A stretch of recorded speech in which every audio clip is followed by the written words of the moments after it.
The day I turned 4 was the day I became invisible.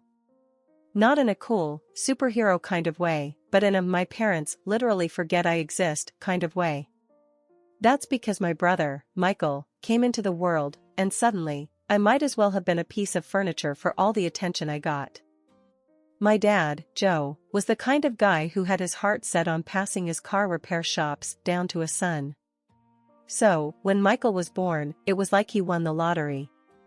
Mom, Sarah, just went along with whatever made Dad happy. It was always about the heir and the legacy with him. Me? I was just Anna, the first attempt that didn't quite hit the mark. Joe, can you believe it? We have a son now. Mom's voice would echo through the house like she was announcing the arrival of royalty. Yeah, Sarah, the heir. Finally, Dad would respond, his voice booming with a mix of pride and relief, as if he'd been holding his breath waiting for a son and could finally breathe easy. I remember standing there, clutching my doll, feeling my heart sink. Didn't I count for something too? Thankfully, my grandparents, Frank and Mary, lived just down the street. They were my safe haven. Grandma Mary would always greet me with warm hugs and freshly baked cookies, making me feel like the most special girl in the world. Anna, come here, love. Tell me about your day, she'd say, her eyes twinkling with genuine interest. Grandpa Frank, with his endless stories and hearty laughs, made me feel like adventure was just around the corner. And then there was Aunt Lily, Dad's sister, who never had kids of her own but treated me like I was hers. Who needs em anyway? Aunt Lily would say about my parents, her voice rough from years of smoking. You got us, kid. We're your real family. Aunt Lily was the cool aunt. She'd take me on walks, tell me stories about the good old days, and teach me how to stand up for myself. If anyone gives you trouble, you come to me, she'd say, her tone serious, but her eyes soft. We don't take crap from anyone, got it? Got it, I'd reply, feeling a mix of comfort and confidence wash over me. Life went on like this for a while. At home, I was the ghost girl, tiptoeing around a brother who was showered with all the love and attention a kid could want. At my grandparents' house, I was Anna, the cherished granddaughter, the beloved niece. One evening, after another day of being overlooked, I went to my grandparents' house, seeking the warmth and affection I craved. The contrast between their home and mine was like night and day. Your dad's too caught up in his dreams of legacy, Grandpa Frank said, shaking his head. Doesn't realize the treasure he's got in you. He's a fool, Anna, Aunt Lily chimed in, her voice hard. But we've got your back, always. It was in these moments, surrounded by my grandparents and aunt, that I felt whole. They saw me for who I was, not as a disappointment or a shadow, but as Anna, a girl with her own dreams and worth. But no matter how much love they gave me, I couldn't shake off the feeling of being the forgotten daughter at home. It was a title I didn't want but seemed stuck with, a reminder that in my parents' eyes, I was just the prologue to my brother's story. My 10th birthday was a big deal, at least to me. In our little world, hitting double digits meant you were no longer a little kid. Grandma and Grandpa knew this and decided to surprise me with something I'd been dreaming of, my very own phone. Not just any phone, but a shiny, new one that I could use to call them or Aunt Lily anytime I felt invisible at home. Happy birthday, Anna! Look what we got for you. Grandma beamed, her eyes shining with excitement as she handed me the small, wrapped box. I tore off the wrapping paper, my heart racing. The moment I saw the phone, my world lit up. Oh my gosh, thank you! This is the best gift ever. I couldn't contain my excitement, hugging them both tightly. Aunt Lily winked at me. Now you can call me whenever you want, kiddo. No more feeling left out, yeah? Yeah. I grinned, feeling a sense of independence bubble up inside me. But my joy was short-lived. The very next day, Dad saw the phone in my hand. His face turned into a scowl, the kind that made my stomach twist into knots. What's that? He barked, nodding toward the phone. It's my birthday gift from Grandma and Grandpa, I said, my voice small, already sensing trouble. Dad snatched the phone from my hands. You don't need this. Michael will get more use out of it. But Dad, I protested, my heart sinking. It was my gift. Enough, he snapped, turning away. Michael, come here. Look what you've got now. I watched, devastated, as my little brother took the phone with a confused yet excited look. He didn't understand the gravity of the situation, but I did. It was another loud, clear message: Michael mattered more. Later, I cried to Aunt Lily over what happened. She was furious, her usual cool demeanor replaced with fiery anger. That's bullshit. Aunt Lily rarely cursed, but when she did, it was serious. They had no right to do that to you. It's your gift, your phone. Grandma and Grandpa were more diplomatic, but equally upset. We'll talk to Joe, Grandpa said, his jaw set in a way that told me he meant business. The confrontation that ensued was something out of a primetime drama. Grandma and Grandpa, with Aunt Lily in tow, stormed over to our house. I tagged along, a mix of nervous and eager to see justice done. Joe, you will give Anna her phone back this instant. It was a gift from us to her, not to Michael, Grandma stated, her voice steady but filled with a rare edge of authority.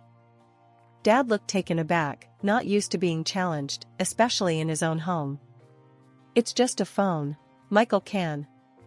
It's not about the damn phone, Joe. Aunt Lily cut in, her voice rising. It's about respecting your daughter's feelings. About showing her she matters too. There was a tense silence. Mom stood by, wringing her hands, a silent spectator as always. Finally, Dad relented, muttering under his breath as he fetched the phone and handed it back to me. Fine. But don't expect any more gifts like this, he grumbled. Thank you, I whispered, clutching the phone like a lifeline. As we walked back to Grandma and Grandpa's house, Aunt Lily put an arm around my shoulders. Remember, Anna, you're worth more than how they treat you. Don't you forget that. Grandma squeezed my hand. We'll always be here for you, my dear. Always. The year I turned 11, my world came crashing down. It wasn't just a bad day or a temporary setback, it was the kind of loss that changes everything. My grandparents, the two people who had been my rock, my sanctuary, were gone. Killed in a train accident, just like that. No goodbyes, no last hugs, nothing. Just a gaping hole where their love and warmth used to be. I remember coming home from school that day. The house was unusually quiet, but there was this tension in the air, thick enough to cut with a knife. Mom and Dad were in the living room, and Aunt Lily was there too, tears streaming down her face. I'd never seen her cry before. She was always the strong one, the unbreakable one. Seeing her like that scared me more than anything. What's going on? My voice sounded small, even to my own ears. Dad looked up, his face hard, no trace of the usual indifference. Your grandparents were in a train accident. They didn't make it. The words hit me like a physical blow. I couldn't breathe, couldn't think. My legs gave way, and I sank to the floor, the world spinning around me. Aunt Lily rushed over, pulling me into her arms. It's going to be okay, Anna. We'll get through this together, she whispered, but her voice cracked, betraying her own despair. But things went from bad to worse. The funeral was a blur, a procession of faces, some familiar, most not, all offering the same empty condolences. I'm sorry for your loss. They were wonderful people. Words meant to comfort, but they felt like ash in my mouth. After the funeral, the Real bomb dropped. Dad announced that he was selling Grandma and Grandpa's house. The house where I'd spent the best parts of my childhood, where I felt loved and wanted. Aunt Lily was livid. You can't do that, Joe. That house is supposed to be for Anna. Dad snorted, a sound full of contempt. The will's a mess, Lily. And I'm next of kin. The house is mine to sell. And sell it I will. But where will I go? You're kicking me out on the street? Aunt Lily's voice was high, panicked. She'd lived with my grandparents since forever. That house was her home too. You should have thought about that before. Not my problem. Dad shot back, his tone cold and final. I couldn't believe what I was hearing. How could he be so cruel? Didn't he care at all? Aunt Lily gathered her dignity around her like a cloak, wiping away her tears. Fine. I'll leave. But know this, Joe, you're losing the only family you've got left. Hope it's worth it. Dad nodded, and that was that. Aunt Lily had to pack up her life and leave the only home she'd known. I remember hugging her tight, not wanting to let go. She hugged me back, whispering, "It'll be okay, kiddo. We'll figure something out." Aunt Lily moved into this tiny apartment not too far from our place. It wasn't much, but it was hers. So, I started sneaking out to see Aunt Lily. It felt like a mini rebellion, but I needed to be with someone who understood, someone who felt the loss as much as I did. "Hey, Aunt Lily," I'd say, stepping into her cramped living room that somehow felt more like home than my actual house. "Anna, what are you doing here? Your dad will have my head if he finds out you're visiting." She'd half scold, half laugh, pulling me into a hug. "I don't care. I needed to see you," I'd reply, feeling the tension drain out of me. We'd sit and talk for hours. She'd tell me stories about Grandma and Grandpa, keeping their memory alive. Sometimes we'd just sit in silence, each lost in our thoughts, but it was a comfortable silence, filled with love and shared grief. After Grandma and Grandpa passed away, my life took a nosedive into something I barely recognized. Home wasn't home anymore, it felt more like I was some kind of servant. I did everything, scrubbed floors, cooked meals that no one thanked me for, and tried to keep the house in order. It was exhausting, and all the while, I felt this heavy ache for the family I lost, the warmth that used to greet me every day after school. Then came that Friday that felt like the final straw. School had been rough, and all I wanted was to dump my backpack and collapse onto my bed. But nope, the universe had other plans. The house was locked, and not a soul was in sight. I sat on the steps, confusion slowly turning to worry, then to a kind of desperate loneliness as the hours ticked by. Mrs. Henderson from next door came over, her brows furrowed in concern. "Dear, why are you sitting out here? Didn't your folks tell you they were heading out for the weekend?" That's when it hit me. They left. Without a word, without a thought. Tears sprang to my eyes, and Mrs. Henderson tooted, shaking her head. "Oh, honey, come here," she said, but I shook my head, wiping at my eyes. "I'll figure something out," I mumbled, my voice all choked up. It was getting late, the kind of late that makes everything seem worse, so I made my way to Aunt Lily's. My heart felt like it was sitting heavy in my chest, each step heavier than the last. Knocking on Aunt Lily's door felt like admitting defeat, but the moment she opened it and saw my face, her expression shifted from surprise to something fierce. "Anna? What happened?" she asked, pulling me inside. I spilled everything, the words tumbling out in a rush, and by the end, Aunt Lily's face was set in a hard line. She dialed my dad, her tone sharp as broken glass. "Joe, your daughter was locked out, left on the doorstep like a forgotten package. What's going on?" Dad's voice came through the phone, all casual like we were discussing the weather. "Oh, that. We thought she was with you. Don't make a drama out of it, Lily. If you're so concerned, she can stay with you." Aunt Lily's eyes flashed, and I knew that was it. "Fine, Joe. She'll stay with me. Someone's got to look after her," she snapped, hanging up before he could reply.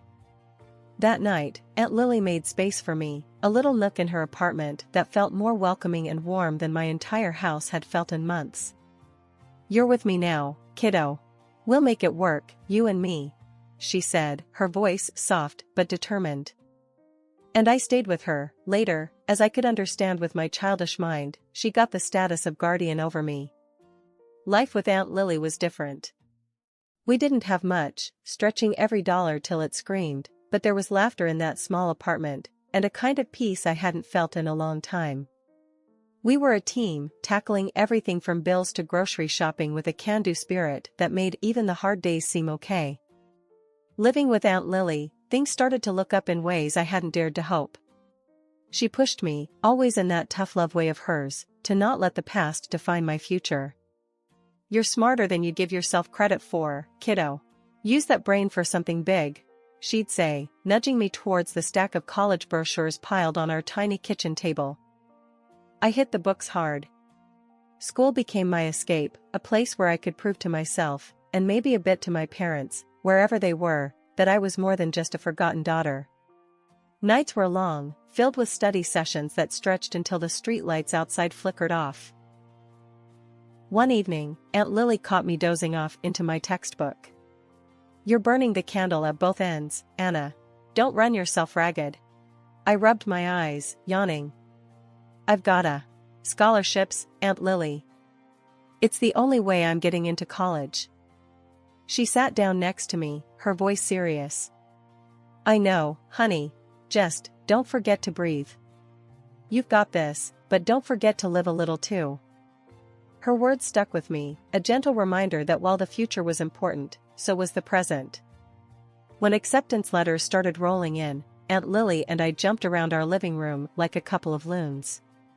I had done it, full ride to study political science. The joy in Aunt Lily's eyes was something I'd carry with me forever. "You did it, Anna. I'm so damn proud of you." College was a whirlwind. Between classes, I snagged a part-time job and applied for every scholarship under the sun. Money was tight, and every little bit helped. Aunt Lily did her part too, working extra shifts, always with that uncomplaining resilience that defined her. "Every penny towards your future," she'd say, slipping me a few extra dollars she'd saved up from tips. I graduated top of my class, fueled by a blend of Aunt Lily's unwavering support and my own stubborn determination. The day I walked across that stage, diploma in hand, I saw Aunt Lily in the crowd, cheering louder than anyone. I couldn't help but think, this is for us. Landing a job after college felt like the next big leap. It wasn't just any job either.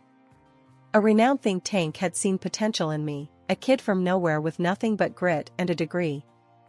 "You're going to do great things, Anna. I just know it," Aunt Lily said, her voice thick with emotion, the night before my first day. "Yeah, but only because you believed in me first," I replied, knowing full well that none of this would have been possible without her. As my career took off, so did the rest of my life. Landing a job at a prestigious think tank was just the start. My days were filled with research, policy analysis, and even the occasional TV appearance to discuss the latest political developments. It was exhilarating, the kind of life I'd dreamed of but never really believed I'd achieve. One evening, after a particularly successful panel discussion on television, Aunt Lily and I sat in our living room, a modest but cozy space we'd made our own over the years. She was flipping through the channels, trying to find a rerun of the discussion. "Look at you, all smart and important on the TV. Makes an aunt proud," she said, not looking away from the screen. I laughed, feeling a warmth spread through me. "Come on, Aunt Lily. It's just a panel. Besides, I wouldn't be here without you." "That's right, you wouldn't," she teased, finally settling on the channel just as my segment replayed. "But don't sell yourself short. You're doing the work, Anna. You're making a difference." It was moments like these that I cherished the most. Despite the success and the busy schedule, Aunt Lily kept me grounded. She reminded me of where I came from and what really mattered. Then came Mark, a fellow political scientist I met at a conference. He was passionate, smart, and, unlike me, incredibly outgoing. We hit it off immediately, finding common ground in our work and our shared vision for the future. Introducing him to Aunt Lily was a nerve-wracking experience. They were the two most important people in my life, and I desperately wanted them to get along. "So, you're the young man who's stolen Anna's heart," Aunt Lily said, eyeing Mark with a mix of skepticism and curiosity as we sat down for dinner one night. Mark chuckled, not missing a beat. "Stolen is such a strong word. I'd like to think she gave it willingly." Aunt Lily snorted, but I could tell she was impressed. "Well, as long as you keep her happy and support her dreams, we won't have a problem." Mark reached for my hand across the table. "Nothing is more important to me," he said, and I believed him. Our life together blossomed from there. We got married in a small, intimate ceremony with Aunt Lily officiating. It was perfect, a celebration of love, family, and new beginnings. When we moved to a new state for Mark's business ventures, it was a big change, but it felt right. We built a large, warm house that soon echoed with the laughter of our two daughters, Emily and Sophie. Aunt Lily moved in with us, taking on the role of doting grandmother with gusto. My career continued to thrive. I participated in debates, led election campaigns, and even received an award from the state governor for my charitable work. It was a far cry from the lonely, forgotten girl I once was. Despite the early hardships, the loss, and the struggles, I'd found success, love, and a family that was mine by choice, not just by blood. Aunt Lily, Mark, Emily, Sophie, they were my world, a testament to the fact that with enough love and determination, you can build a future worth dreaming of. Walking back from a big interview, my mind was buzzing with thoughts of how it went and the questions I could have answered better. That's when I saw them in the parking lot, two figures looking lost and out of place. As I got closer, a wave of surprise hit me. It was my parents, the very same who'd left me to fend for myself all those years ago. "Can I help you?" I asked, even though I recognized them immediately. "Anna, it's us. We saw you on TV. My mom started, her voice overlapping with my dad's. "We're so proud of you, darling," my dad added, trying to find the right words. "We've missed you. We want to be part of your life again." I couldn't hide my astonishment, nor the bitterness that quickly followed. My life? Now? My family is Aunt Lily, Mark, and my girls. You chose to leave that life behind. They looked desperate, almost as if they were clawing at the last straws of hope. "Please, Anna, we're your parents. We made mistakes, but we're family." That's when I pressed them, needing to understand their sudden reappearance. "Why now? What's changed?" The story spilled out. My brother, chasing his musical dreams over the path they had chosen for him, leaving them to face their crumbling world alone. My father's neglect of the business leading to its downfall, my mother's lack of work experience leaving them without a safety net. Their house, once a symbol of their future, now on the market with nowhere else to turn. Listening to them, I felt a mix of emotions. There was a part of me that wanted to help, to extend the compassion I'd learned to embody through my political career. Yet, another part of me remembered the nights spent locked out, the birthdays forgotten, the milestones uncelebrated. Standing there on the street, I didn't hold back. "You remember when you tossed Aunt Lily out, right? Or how about the time you left me sitting on the porch, locked out of the house?" "Yeah, I haven't forgotten that," I told them, each word heavy with years of unspoken hurt. I could see the realization dawning on their faces, the weight of their actions finally sinking in. But it was too late for regrets. I reached into my purse, pulled out some cash, and handed it to them. "This should cover your trip back. I think it's best if you leave now." Watching them walk away was like closing a book on a long, painful chapter of my life. But there was one call I needed to make, to my brother, the one person who truly understood what it was like growing up in our household. "Hey, it's me," I started, the moment he picked up. "Guess who just paid me a visit?" His laugh came through the phone, light and knowing. "Let me guess, our dear old folks?" "Yeah, but I handled it. Told them we're doing just fine without their sudden guilt trip," I said, feeling a mix of relief and strength. "I'm proud of you, sis. You've always been the strong one," he replied, his voice warm and reassuring. "How's the tour going?" I asked, changing the subject to something lighter. "It's amazing. You wouldn't believe the crowds we're drawing. Guess I'm finally living the dream, huh?" His excitement was palpable, and it made me smile. "Always knew you would. Just promise me you'll swing by here on your next tour. The girls would love to see their uncle rock the stage." "Wouldn't miss it for the world," he promised. "Take care, sis. Love you." "Love you too." Hanging up, I felt a profound sense of peace. My life had come full circle in so many ways. Here I was, a successful woman, surrounded by people who loved me for me. Aunt Lily, Mark, my girls, and even my brother, from afar, formed the fabric of my true family.